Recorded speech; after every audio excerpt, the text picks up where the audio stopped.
السلام علیکم ورحمۃ اللہ وبرکاتہ۔ میرے معزز دوستو، اللہ تعالیٰ آپ سب کو سلامت باکرامت خوش و خرم رکھے۔ میں الحمدللہ ثم الحمدللہ سفر حج سے واپس عافیت کے ساتھ پہنچ گیا۔ جب میں یہاں پہنچا ہوں تو ایک دو دن مصروفیت میں گزرے، کچھ احباب کا آنا جانا، کچھ ساتھیوں کی ملاقاتیں۔ تو یہاں ملک پاکستان کی سرزمین خصوصاً سوشل میڈیا کے حوالے سے ایک معاملے پر سرگرم ہے۔ وہ قضیہ ہے قلم کی دنیا کے شاہکار اور اصحاب رسول اللہ کا مدبرانہ دلائل کے ساتھ دفاع کرنے کے شاہکار حضرت مولانا ثناء اللہ سعد شجاع آبادی دامت برکاتہم العالیہ کے ایک پوسٹ کے حوالے سے۔ علماء کرام میرے پاس آتے رہے، جو مختلف ملاقاتوں میں حضرات نے مجھے ان کی پوسٹیں دکھائیں، پھر ان کے جواب میں کچھ باتیں، پھر ہمارے اپنے حضرات نے خدا ان کو ہدایت عطا فرمائے ان پر ناسبیت کا اور پتہ نہیں کیا کیا الزامات۔ بہرحال ایک دو دن تو میں اپنے معاملات میں مصروف رہا، اور آج پھر دوپہر میں نے رابطہ کیا حضرت مولانا ثناء اللہ سعد شجاع آبادی دامت برکاتہم سے براہ راست، کیونکہ جب صاحب معاملہ زندہ ہو تو اس سے براہ راست پوچھنا چاہیے۔ یہ نہیں کہ بندہ دائیں بائیں سے ادھر ادھر سے لوگ یہ کہہ رہے ہیں فلاں یہ ہو رہا ہے، یوں کریں تو مناسب نہیں ہے۔ میں نے براہ راست ان سے بات کی اور ان سے مکمل معلومات لیں، ان سے ان کی پوسٹیں منگوائیں، ان کے دلائل منگوائے، ثبوت منگوائے، پھر اکابر کی اس سے ترجیحات کی دلیلیں معلومات کی، پھر میں نے مکمل اس کے اسباب اور علل بھی معلوم کیا کہ مولانا آپ نے یہ کیا لکھا اور کس طرح لکھا اور کیا معاملہ۔ پھر اس کے بعد مجھے دکھایا گیا ہمارے محقق الاسر مجاہد ختم نبوت اور اصحاب رسول کا ختم نبوت کا ماشاءاللہ بہترین دفاع کرنے والے نوجوان عالم دین، محقق عالم دین، اور بہترین گفتگو ماشاءاللہ رب کریم نے ان کو تدریس کا، تحریک کا اور اسی طرح میدان کا، مناظرے کا، ہر طرح سے شہرت سے نوازا ہے، مولانا مفتی محمد رضوان عزیز دامت برکاتہم العالیہ۔ ان کا ایک اسکرین شاٹ ان کی پیج سے مجھے کسی نے دکھایا کہ مولانا نے بھی ان کے خلاف اور اس طرح فلاں۔ پھر میں نے حضرت مولانا رضوان عزیز صاحب سے رابطہ کیا، میں نے کہا شیخ آپ فرمائیے یہ کیا معاملہ ہے۔ پھر ان سے میں نے مکمل تفصیل لی، مکمل معلومات لی۔ پھر ان کے خلاف جن لوگوں نے پوسٹیں لگائی ہیں ان میں سے ایک دو حضرات تک تو میرا براہ راست رابطہ ہوا، اور کچھ حضرات تک رابطہ تو نہ ہوا لیکن ان کی تحریرات میرے سامنے آئی ہیں۔ میں ان کا ماضی جانتا ہوں، ان کے احوال جانتا ہوں، ان کا نہج جانتا ہوں، تو یہ بھی میرے علم میں تھا، تو میں کچھ باتیں کرنا اپنے لیے ضروری سمجھتا ہوں۔ دیکھیں، اس وقت کچھ نادیدہ قوتیں، یوں کہہ لیں نادیدہ ہاتھ، وہ چاہ رہی ہیں کہ ملک پاکستان کے امن کو سبوتاج کیا جائے، خصوصاً مذہبی لحاظ سے۔ علماء پر بات کرنا پھر مشکل ہو جاتی ہے، تو میں نے چاہا کہ میں ان ایسے قوتوں کے پچھلے ہاتھوں کو بے نقاب کروں کہ جو ان معاملات کو دیکھنا چاہ رہی ہیں کہ علماء کرام کی لڑائی ہوگی۔ مسئلہ یہ ہے کہ نبی پاک صلی اللہ علیہ وآلہ وسلم کے خاندان بنو ہاشم، رسول اللہ کے اہل بیت، رسول اللہ صلی اللہ علیہ وسلم کے صحابہ کو نبی پاک صلی اللہ علیہ وسلم کے سسرالی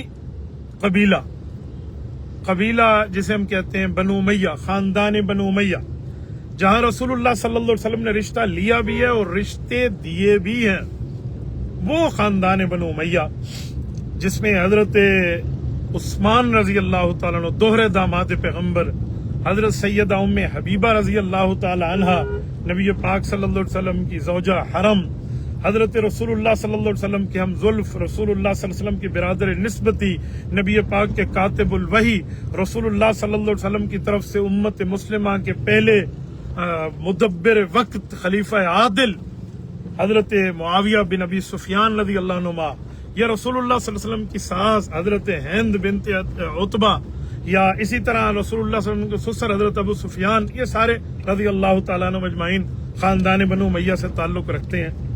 ان کا تقابل وہ کرنا چاہ رہے ہیں خاندان بنو ہاشم سے، اصحاب رسول سے، رسول اللہ کی باقی اہل بیت سے۔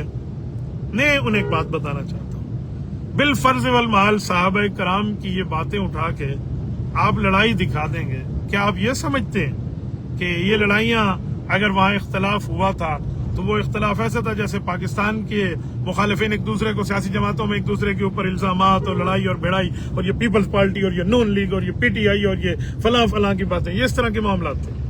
اور خدا کے بندے وہاں اختلاف آیا تو اس اختلاف کے بعد محبتوں کے سمندر پھیلائے گئے. وہاں اگر لڑائی کرائی گئی، اس وقت کے سازشوں نے لڑائی کرائی تو سازشوں کی اس لڑائی کو ناکام کیا حضرت علی نے خود. حضرت معاویہ رضی اللہ عنہ کے ساتھ عبوری صلح کر کے اپنی شہادت سے 1 سال پہلے 39 ہجری میں، اور پھر اس کے بعد شہزادہ رسول، نواز رسول، جگر گوش بطول حضرت سیدنا امام حسن، ہمارے سر جھک جائیں ان کی عظمت کے سامنے، انہوں نے اس عبوری صلح کو جو ابا جی نے حضرت حیدر کرار نے کی تھی، اس حیدری صلح کو حسنی صلح میں مکمل طور پہ بدلا اور ان لوگوں کی ناک خاک آلود کر کے رکھ دی جو لڑانا چاہ رہے تھے. آج ان کی نسلیں دوبارہ ان کو لڑانا کی باتیں کر رہی ہیں تو 100 کچھ کر لو نہیں جائے گا آگے. دوسری بات، آج کل دوسرے کے اوپر الزامات لگانا بہت بہتر ہو گیا. مولانا ثناء اللہ سعد شجاع آبادی دامت برکاتہم العالیہ نے ایک موقع پر ایک بزرگ کی بات کو نقل کیا کہ دیکھیں جی، روافض صحابہ کرام کے خلاف باتیں کر رہے ہیں اور یہ لوگ کہتے ہیں کہ فدق نعوذ باللہ حضرت ابو بکر صدیق رضی اللہ عنہ نے کھا لیا تھا، تو انہوں نے کہا وہ صلح کی ایک کوشش کرتے ہیں. یہ حضرت مولانا محمد علی جلندری رحمۃ اللہ علیہ کی بات تھی. کیا کہ حضرت ابو بکر، حضرت عمر، حضرت عثمان رضی اللہ تعالیٰ عنہ مجمعین، ان کو صرف اہل سنت والجماعت مانتے ہیں، ہم مسلمان مانتے ہیں، لہٰذا انہوں کی جو فتوحات ہیں وہ اہل سنت والجماعت کے حوالے کر دی جائے. اور سیدنا حیدر کرار، حضرت علی المرتضیٰ، لا فتح الا علی ولا سیف الا ذوالفقار رضی اللہ تعالیٰ عنہ کو ہم ہی مانتے ہیں. لیکن مخالفین کہتے ہیں جی ہم مانتے ہیں، چلو نام نہادی طور پہ تم مانتے ہو تو ان کے دور کی فتوحات کو آدھا آدھا کر لیں. تو یہ انہوں نے لکھ دیا، ان کے اوپر حضرت الزامات شروع ہو گئے. سیدنا علی کی تنقیص کر دی، حضرت علی کے نقص بیان کیے. مولانا ثناء اللہ سعد کے بارے میں جملہ کہتے ہوئے جس کو نہیں پتا میں انہیں کہنے لگا ہوں. آپ کو پتا ہے یہ بندہ کون ہے؟ اس نے 1000 سے زائد صفحات سیدنا حیدر کرار رضی اللہ عنہ کی منقبت، عظمت، وقار، مرتبت، درجہ، حیثیت، ویلیوز پر تحریر فرمائے ہیں. حضرت امام حسن رضی اللہ عنہ سبط رسول پر ان کی تحریر موجود ہے. باقی صحابہ کرام اہل بیت اعظام پر ان کا قلم دنیا پڑھتی ہے. یار اس کو آپ کہتے ہو کہ حضرت علی کی تنقیص کر رہا ہے. کیا آپ ان کی باتوں سے متفق نہیں ہے تو چھری پھیرے ذرا حضرت مولانا محمد علی جلندری رحمۃ اللہ علیہ کی بات کے اوپر. اور میں کہنے لگا ہوں، میں سنو اعتراض کرنے والوں، جرت، ہمت، طاقت، سکت، قوت تم میں ہے نا، آؤ بات کرو دلیل کی دنیا میں. مولانا ثناء اللہ سعد سادے آدمی ہیں، انہوں نے تو لکھ دیا اور وہ اس کے بارے میں خاموش ہو جائیں گے. میں چپ نہیں ہو جاؤں گا. میں ایسے لوگوں کو گھر تک پہنچانا جانتا ہوں. شیخ الحدیث والتفسیر حضرت مولانا علاء الدین نور اللہ مرقدہ، حضرت کشمیری، حضرت تھانوی، حضرت مدنی رحمہ اللہ کے شاگرد، میں نے بارہا ان کی زبان اقدس سے یہی بات سنی ہے، بارہا سنی ہے. حضرت مولانا عبدالسلام نور اللہ مرقدہ، مولانا عبد القدوس نور اللہ مرقدہ، ہمارے ڈی اے خان کی شان، وہ ان کی موجودگی میں سنی. اور مولانا علاؤدین صاحب تو اس سے ایک جملہ بڑھ کے فرمایا کرتے تھے کہ جی تمہیں سب سے پہلے تو ایران چھوڑنا پڑے گا کہ دور فاروقی میں فتح ہوئے. وہ اس طرح کی بات کرتے تھے. یہ الزامی جواب کے طور پہ ہمارے اکابر کا طرز رہا ہے. وہ یہ کہتے ہیں اس میں کوئی تنقیص نہیں ہے، تمہاری آنکھ کا قصور ہے، تمہارے دل کا فطور ہے، تمہارے دماغ کی بد دماغی ہے کہ تمہیں ایسے بندے کے اندر تنقیص علی نظر آتی ہے. حضرت علی المرتضیٰ کی تنقیص کی بات نہیں ہے. حضرت علی المرتضیٰ، ان کے پاؤں میں آنے والی جوتی، اس جوتی کے نیچے چلنے والا وہ چمڑا، اس چمڑے کے نیچے مٹی کے ذرات، ہم جیسے کروڑوں سے بھی افضل وہ ذرات ہو جائیں، ہم حضرت علی المرتضیٰ کی توہین کریں. نعوذ باللہ من ذالک. کون بے ایمان ہے جو حضرت علی کے بارے میں جملہ کہے؟ بات یہ نہیں ہے. بات یہ ہے کہ حضرت علی کی توہین نہیں ہو رہی، حضرت علی المرتضیٰ کی توہین بنا کے تم دوسرے کے متھے مار رہے ہو. اور خود جو حضرت معاویہ کے لیے بک بک کر جاؤ، جو مرضی ہے حضرت معاویہ کے لیے تم لکھ جاؤ، وہاں تمہیں نظر نہیں آتی. وہاں تم کبھی اکابر کا نام لے کے ان کے پیچھے چھپو، اور کہاں تم خاندان بنو امیہ پر بات کر کے الزامات لگاؤ، اور بات کرو مولانا ثناء اللہ سعد شجاع آبادی کے لیے. حضرت مولانا رضوان عزیز دامت برکاتہم العالیہ، میری آج ان سے بات ہوئی. میں نے کہا شیخ آپ کا بھی ایک واٹس ایپ مجھے کسی نے واٹس ایپ پہ دکھایا، آپ کا وہ صفحے کا اسکرین شاٹ. انہوں نے فرمایا میرے علم میں نہیں ہے اس طرح ہوا تھا. تو میں نے ابتدائی طور پہ جملہ لکھا، جب میرے سامنے مکمل بات آئی تو میں نے اس کو ڈیلیٹ کر دیا، ہٹا دیا، اور خود مجھے فرمان لگے جی میری طرف سے مولانا ثناء اللہ صاحب شجاع آبادی سے معذرت کر لیں، ایسی بات نہیں ہے، یہ ان کا بڑا پن ہے. جب میں نے مولانا ثناء اللہ کو ان کا پیغام پہنچا تو مولانا فرمان لگے ان کے ساتھ ہمارے بھائیوں والا تعلق ہے، وہ قضیہ ختم ہو گیا، مفصل جزاک اللہ، ختم ہو گئی بات. بہرحال میں نے دنیا کے دوستوں کو یہ بتانا تھا، ویڈرالنگ پوزیشن نہیں، ایک نہیں، دو نہیں، 10 قدم آگے بڑھ کے آؤں گا انشاءاللہ. صحابہ کرام کا دفاع ہمارے ایمان کا حصہ ہے. اس طرح کسی پر کفر اور شرک کے فتوے، اس طرح کسی پہ ناسبیت کے فتوے، اس طرح کسی کو رافضیت کی تانے، یہ ہم نہیں دینے دیں گے، یہ یاد رکھنا. بہرحال یہ تو اب ان کی زبانیں گنگ ہو گئی ہیں کہ مولانا محمد علی جلندری کی بات انہوں نے تحریر کر کے لکھ دی، تو اب جو وہ مینڈ کے پھدک رہی تھی نا، ان سب کو سمجھ آ گیا کہ معاملہ ہے کیا. ایسا نہیں ہے، ٹھیک ہے. ٹھیکیداری نہ بنیے، خاندان بنو ہاشم کے ٹھیکیدار آپ نہ بنیے. ہم جانتے ہیں خاندان بنو ہاشم کی عزت، اور ہم انشاءاللہ تعالی ان کے رکھوالے اور ان کی بات کو اپنے سر کا تاج سمجھنے والے لوگ ہیں.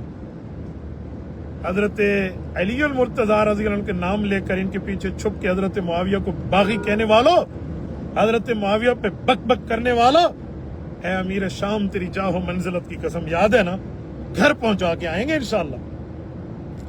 اچھا لگے تو ایک اور بات بھی کر لوں. آج حضرت مولانا رضوان عزیز صاحب سے بات ہوئی تو مجھے فرمانے لگا، میں سب ایک کام کی بات آپ کو بتاؤں. میں نے کہا جی فرمائیں. کہتے کچھ دنوں پہلے گجرانوالہ یا سیالکوٹ بتا رہے تھے کہ میں وہاں گیا ایک جنازہ پڑھانے کے لیے، ہمارے رشتہ داروں کی وفات ہو گئی، یہ پتہ نہیں پڑھنے کے لیے، میں اس جنازے میں شرکت کے لیے گیا. وہاں کچھ لوگ کہہ رہے تھے مفتی عبدالواحد قریشی صاحب کی کتاب آئی ہے قاتل عمار، وہ ایسے ایسے. مولانا نے کہا میں نے ان کی علمی گرفت کی. میں نے کہا مجھے بتاؤ تم نے کتاب پڑھی ہے؟ ذرا ہاتھ کھڑا کرو، کس نے پوری پڑھی ہے، کس نے آدھی پڑھی ہے، کس نے 2 صفحے پڑھے ہیں؟ سارے چپ. انہوں نے کہا پھر او ہاتھ چکو جنہیں صرف ٹائٹل ویکھیا تے گل کر دیتی ہے. تو سب نے ہاتھ اٹھائے، یہ ایسی ٹائٹل ویکھیا تے گل کیتی ہے. صرف ٹائٹل دیکھ کر باتیں کرنی بہت آسان ہے. مولانا رضوان عزیز صاحب کہتے ہیں میں نے اپنے بیگ سے کتاب منگوائی، شاگرد کو کہا بیٹا لے آؤ، وہ لے آؤ. تو میں نے انہیں کتاب دکھائی، دیکھو میرے نشانات لگے ہوئے ہیں، اس کا مطلب میں نے پوری پڑھی ہے.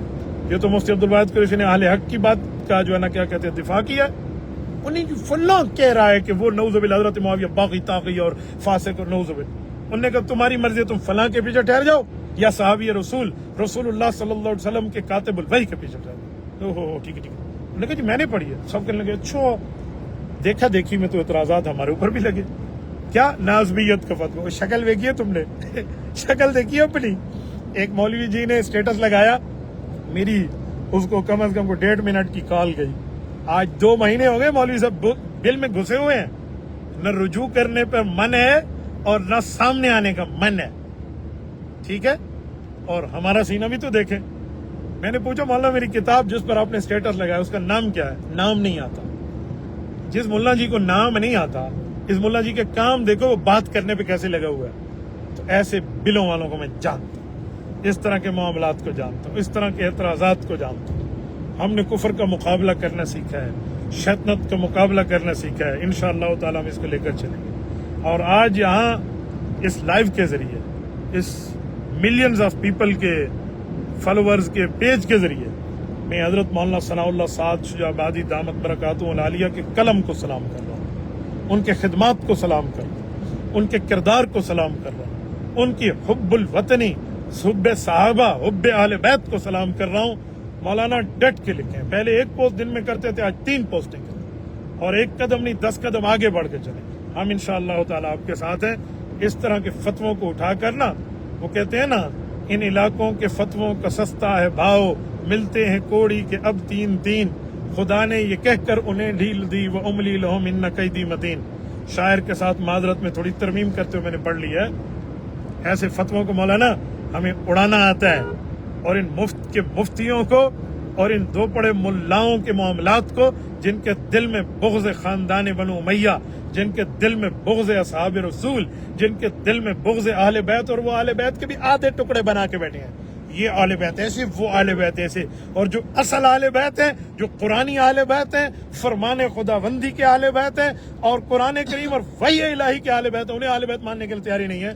ان جیسے مفت کے مفتیوں کو میں جانتا ہوں۔ مولانا بے فکر رہیں، آپ نے تو وہ ان کو ڈز اور وہ زد پلائی ہے کہ پوری زندگی چیختے رہیں گے اور یہ چیختے چلاتے رہیں گے۔ بلکہ میں ایک شہید مکرم کی زبان سے کہوں کہ یہ لاکھ بگڑیں ہزار روئیں، غضب میں آئیں عطل میں لائیں، کسی کے روکے حق کا پیغام کب رکا تھا جو اب رکے گا۔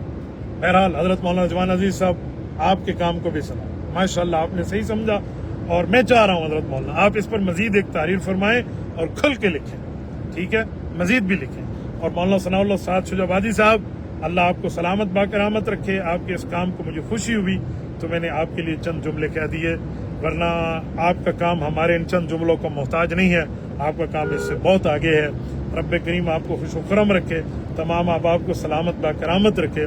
جتنے دوست میری اس بات کو سن رہے ہیں، ماشاءاللہ کئی حضرات سن رہے ہیں، میں ان سب سے اس بات کا گزار ہوں کہ آپ اس پیغام کو آگے سے آگے پہنچائیں، دیر اور دور تک پہنچائیں، مولانا ثناء اللہ سعد شجابادی دامت برکاتہم العالیہ تک پہنچائیں، باقی حضرات تک پہنچائیں، اس کو آگے پھیلائیں اور بتائیں کہ نادیدہ قوتیں جو اس طرح کی الزامات کے ٹوکریاں اٹھا کے پھر رہی ہیں، یہ ناصبی، یہ جیب میں رکھو، جیب میں رکھو، تم نے جو دفاع کیا ہے نا ہمیں بہت اچھی طرح پتہ ہے، تمہارا حدود اربہ بھی ہمیں پتہ ہے، اور کڑ کڑ کتھا تے انڈے کتھا ہمیں یہ بھی پتہ ہے، پیڑاں کتھوں آندیاں تے رونا کتھوں آندا اے بھی سانوں پتہ ہے، رونا کس وجہ سے ہے اور جو ہے نا درد کس وجہ سے ہمیں یہ بھی پتہ ہے، ٹھیک ہے۔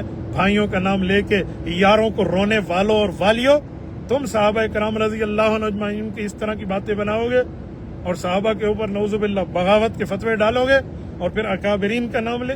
یار میں تو اس طرح حیران ہوں، حضرت مولانا قاضی مظہر حسین رحمۃ اللہ علیہ جیسے بزرگ کا نام لے کر 2 نمبر باتیں کر رہے ہیں، اور جب میں نے حضرت خیر صاحب دامت برکاتہ العالیہ کی کتابیں پیش کی اور ان کے مکمل حوالے پیش کیے تو پھر فیڈرالنگ پوزیشن چپ لگ گئی۔ اب ماشاءاللہ 6 مہینے ہو گئے چپ ہے، تو اس پہ بھی چپ رہیں گے، ایسا کچھ بھی نہیں، ٹھیک ہے۔ جزاکم اللہ تعالی، بس میں نے چند باتیں کرنی تھی آپ حضرات سے۔ اللہ آپ کو بھی سلامت رکھے، آپ سب کو بھی سلامت رکھے، اور اللہ رب العزت ہمارے وطن عزیز کی ایسے شریروں کے شر سے اور ایسے حاسدین کی حسد سے، ایسے ناظرین کی نظر بد سے ان تمام بزرگوں اور اس خطہ مقدس کی حفاظت فرمائے۔ جزاکم اللہ تعالی۔ السلام علیکم ورحمۃ اللہ وبرکاتہ۔